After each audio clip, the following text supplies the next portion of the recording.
La despedida de Ozzy Osbourne y Black Sabbath en Birmingham ha sido algo absolutamente espectacular. El final de una era y el final de una carrera absolutamente gloriosa de los creadores y mayores representantes del heavy metal. Vamos a hablar de la historia de Ozzy Osbourne y toda la economía que iba detrás de ella. Vamos a hablar de Ozzy Osbourne y Black Sabbath.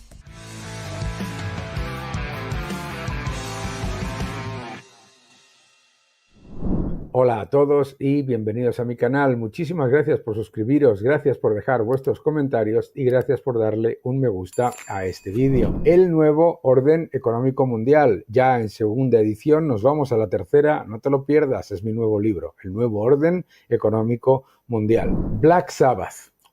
Probablemente el grupo más influyente y desde luego legendario de lo que es el heavy metal, y no solamente desde un punto de vista de su increíble discografía. No olvidemos que el número de obras maestras que publicaron es absolutamente espectacular, pero también por el increíble nivel de impacto que ha tenido en tantísimos grupos de la historia de la música muy diferentes, desde Korn o Nirvana hasta, por supuesto, Metallica, Judas Priest, tantos otros, y los modernos como pues todos los grupos, desde Opeth hasta tantísimos otros grupos, Merciful Fate, tantos grupos de toda la historia del metal que han sido, bueno, pues no influenciados, sino que han tenido esa imagen y ese fortísimo impacto que generaron Black Sabbath en la historia de la música. Empecemos por lo que ha sido una discografía mucho más que brillante, porque uno detrás de otro, Black Sabbath empezaron con obras maestras, una detrás de otra, empezando por su disco debut, Black Sabbath. Madre mía, por Dios, qué obra maestra espectacular que merece la pena que todos compréis, porque es difícil encontrar un debut de calibre, ¿no? Se puede contar junto con otros debuts como el de Boston o tantos otros que son un antes y un después, pero sobre todo fue un antes y un después en cuanto a la música, el comienzo del heavy metal, para mí, de la manera más evidente. Black Sabbath con Ozzy Osbourne, Tony Iommi, Geezer Butler, Bill Ward, absolutamente espectacular su primer disco. No podemos olvidar que detrás de su primer disco llegaron obras maestras, no solamente era una obra maestra el primero, estamos hablando de Paranoid, estamos hablando de uno de mis favoritos, Master of Reality, gran álbum, y no nos podemos olvidar en ningún caso de otro gran disco, una obra maestra absoluta, el volumen 4, y Sabbath, Bloody Sabbath, Sabotage. Ahora, pensad por un momento, para los que nos estáis viendo, Sabotage, Sabbath, Bloody Sabbath, Volume 4, Master of Reality, Paranoid y Black Sabbath, todos estos, uno detrás de otro, todos seguidos, obras maestras incuestionables, reconocidas en todo el mundo de la música como obras maestras absolutas.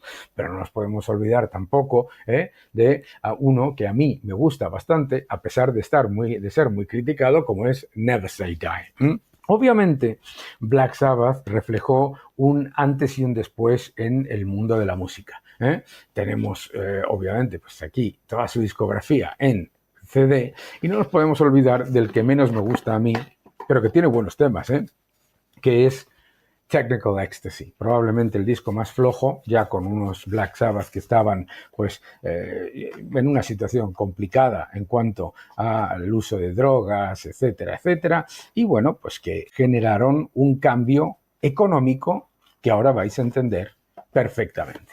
Veréis, una vez llegado a este álbum que hablábamos antes, Never Say Die, El manager de Black Sabbath era Don Arden, ¿vale? Este manager, Don Arden, es uno de esos managers míticos que, como Peter Grant y como de tantos otros, ¿no? Keith Lambert y tantos otros, son managers que han pasado a la historia por haber sido figuras legendarias y todavía más importantes a veces que los propios grupos. En el caso de Don Arden, hablamos de un manager cuyas formas y cuyo estilo era más bien cuestionable por su, digamos que, visión muy particular de lo que debía ser el management de una banda.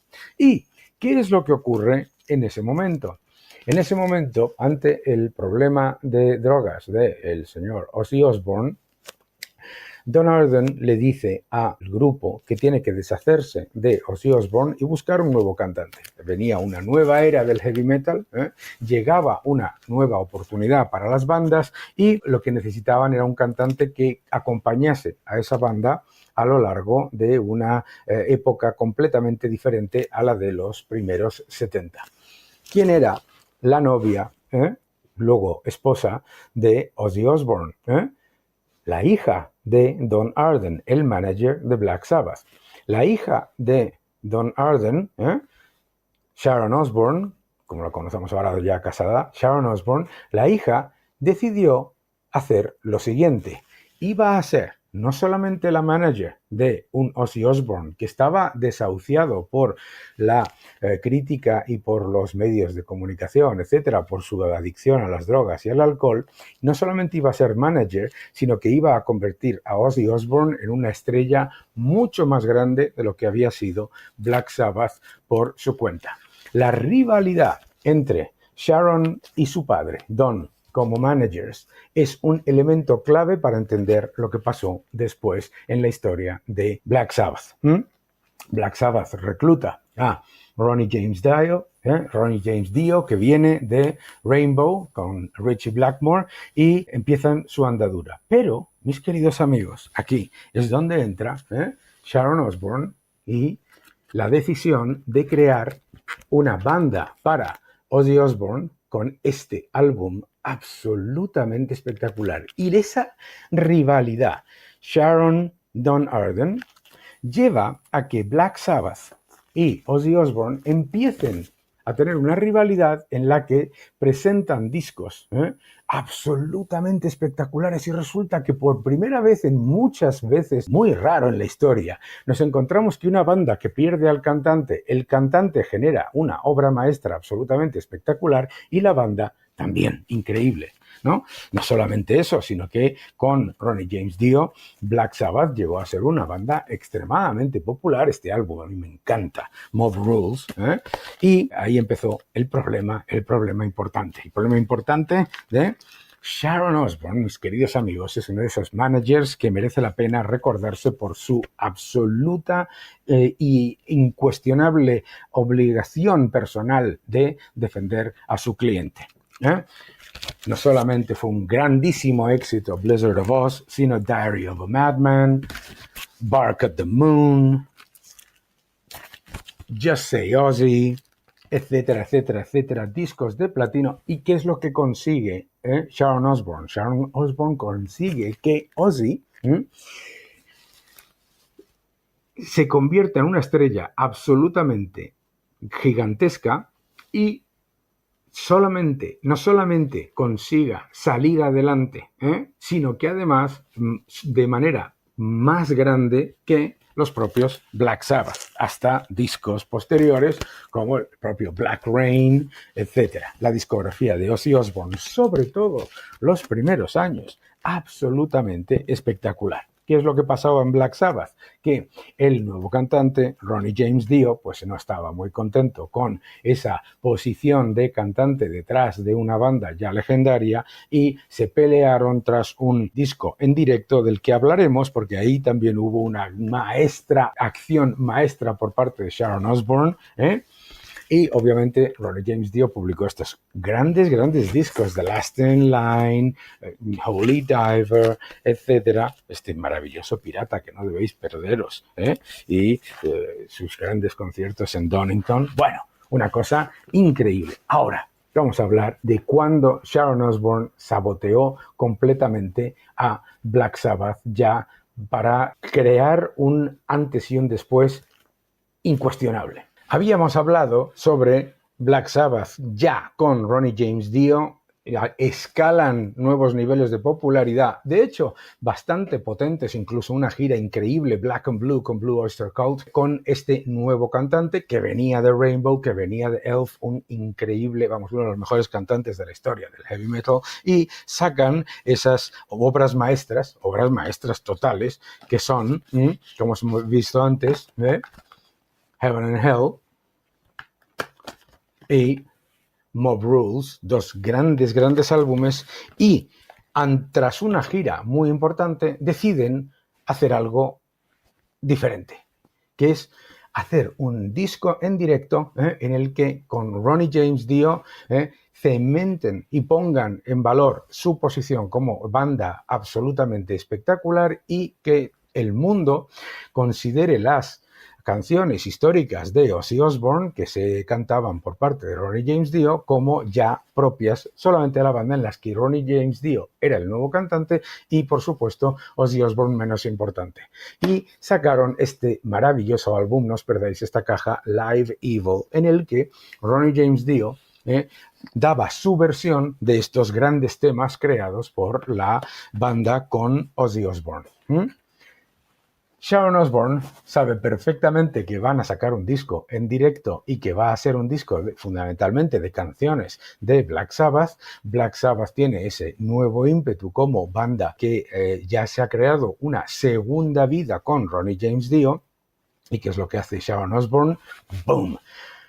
Lanza, para sabotear el lanzamiento de Live Evil, hace un concierto a toda velocidad de Ozzy Osbourne con su banda cantando canciones de Black Sabbath, lo graba y salen a la vez y los saca a la vez y hace que gane Ozzy Osbourne y termina completamente con esa rivalidad en la que durante un tiempo relativamente corto Black Sabbath y Ozzy Osbourne se mantenían como relativamente paralelos con la llegada de Speak of the Devil y esa rivalidad Live Evil, Speak of the Devil, Ozzy Osbourne hunde la carrera de Black Sabbath como banda que se estaba formando con un fuerte ímpetu, con un fuerte impulso gracias a su nuevo cantante. Y además el líder de Black Sabbath sin Ozzy Osbourne, Tony Iommi, y también su compañero Geezer Butler se enfadan con la mezcla que quiere hacer Ronnie James Dio de este disco,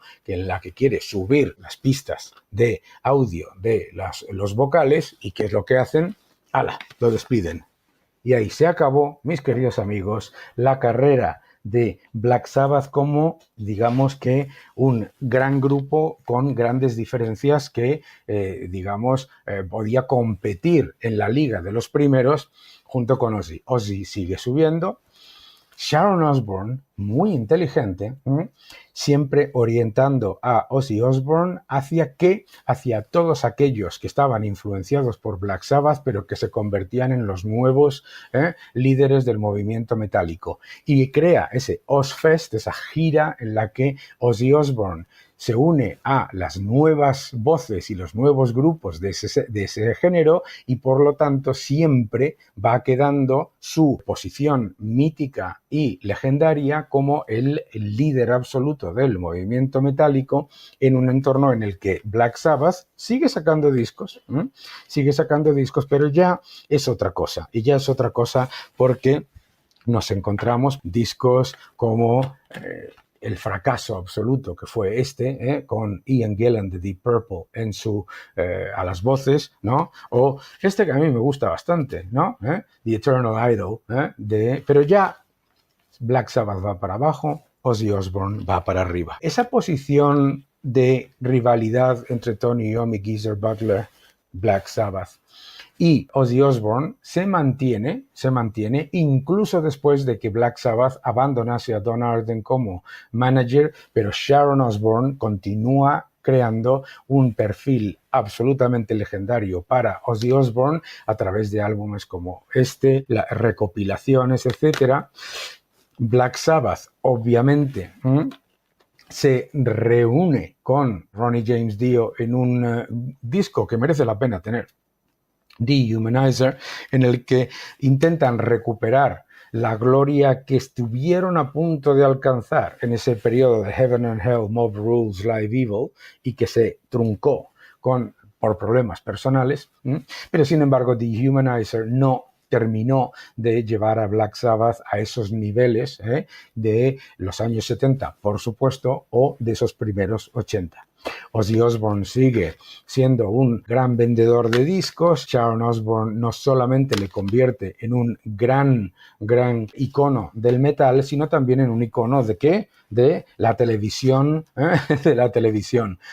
Y entre otras cosas, pues lo que nos hemos encontrado ha sido que Sharon Osbourne, uno de los managers más duros que puede haber, hizo lo siguiente.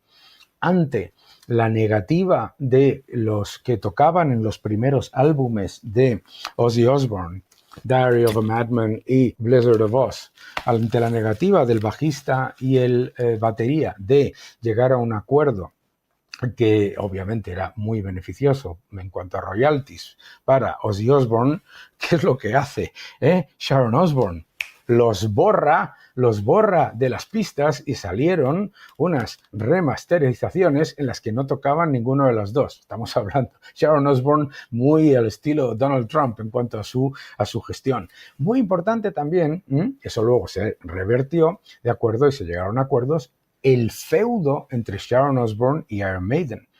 Una de las razones por las que Iron Maiden no ha llegado a tener el nivel de popularidad en Estados Unidos que tiene a nivel global, es muy popular en Estados Unidos, pero no tan gigante como en el resto del mundo, y no ha vendido tantísimos discos en Estados Unidos, ha sido Sharon Osbourne, que dijo, estos no me gustan, y obviamente utilizó su gigantesco poder en el mundo de la música, desde manager de Ozzy Osbourne hasta juez del X Factor. Su gigantesco poder destruyó completamente el legado de su padre y superó al legado de su padre, y consiguió exactamente lo mismo con el legado de Ozzy Osbourne.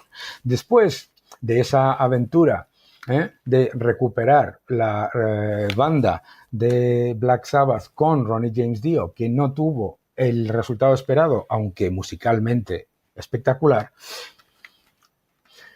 Black Sabbath ya no puede utilizar el nombre Black Sabbath para reunirse de nuevo con Ronnie James Dio, y sacan este álbum que se llama Heaven and Hell, recordando el nombre de esta obra maestra que publicaron en su momento, recordando el nombre de este gran álbum que comentaba yo antes, con el que relanzaron la marca Black Sabbath cuando Ozzy Osbourne dejó la banda.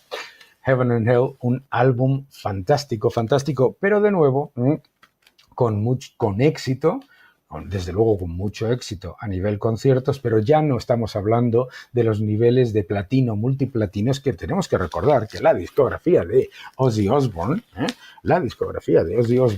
una discografía que incluye tal cantidad de discos de platino y de oro que parece difícil de replicar en el mundo del metal, y estamos hablando de platino y oro en Estados Unidos. La visión de Ozzy Osbourne era: el mercado que hay que ir es el de Estados Unidos. La visión de Sharon Osbourne es: vamos a romper y a ganar Estados Unidos por décadas, y lo consiguieron. Bueno, pues ¿qué es lo que ocurrió? No podían utilizar el nombre Black Sabbath porque ya había una reunión en ciernes de la banda original. La banda original sin el batería original. Dieron una serie de conciertos de final, pero lo que ha ocurrido en esos años ha sido, fijaos, creación de un grupo que ha sido legendario para el mundo de la música, que creó el heavy metal y que hizo obras maestras como las que hemos comentado. Número 2, separación grupo-cantante, en el que el cantante que estaba dado por acabado se convierte en una estrella global gracias a un manager, su mujer Sharon Osbourne, que es espectacular y que utiliza su rivalidad con su padre, el manager de Black Sabbath, para no solamente elevar a Ozzy Osbourne, sino apartar a Black Sabbath con su nuevo cantante de los niveles a los que podrían haber llegado de platino, multiplatino, etcétera, en Estados Unidos. Estamos hablando de centenares de millones de discos vendidos en cualquier caso. Lo más importante entonces, ¿qué es lo que ocurre? Vuelven a hablar entre ellos, vuelven a tener comunicación. Sharon Osbourne, absolutamente clave a la hora de recuperar la posición de una amistad entre Tony Iommi, Geezer Butler y Ozzy Osbourne, y además siempre con un objetivo, que el que queda por encima es Ozzy Osbourne. Es decir, como ha pasado en el concierto de despedida, como ha pasado en los conciertos de The End, siempre queda la idea entre los fans de que es Ozzy el que está aquí literalmente liderando, sin ningún tipo de duda, a pesar de que Tony Iommi es un auténtico genio, ¿no? Pero fijaos lo que estamos hablando en términos económicos, ¿no? Bueno, pues ahora se ha acabado ese periodo. Back to the Beginning ha sido un concierto absolutamente emocional en Birmingham, donde han mostrado pues que obviamente la situación de Ozzy Osbourne personal no es y de salud no es la mejor, pero nos queda la música y nos quedan estos grandes discos. ¿Y con cuáles me quedo yo? Pues yo os recomiendo a todos Blizzard of Oz, este gigante de Diary of a Madman, y Bark at the Moon por el lado de Ozzy. Por el lado de Black Sabbath os recomiendo todos los primeros, que son obras maestras, hasta Sabbath Bloody Sabbath, desde el primero, Paranoid, Master of Reality, Volume 4, Sabotage, Sabbath Bloody Sabbath, y por supuesto de la época de Ronnie James Dio, yo me quedo con Heaven and Hell, y con ese disco en directo que os he mostrado antes. Se acaba una era, mis queridos amigos, pero el metal sigue ahí. Que no te engañen y seguid defendiendo la libertad. Seguid defendiendo la libertad y viva el rock.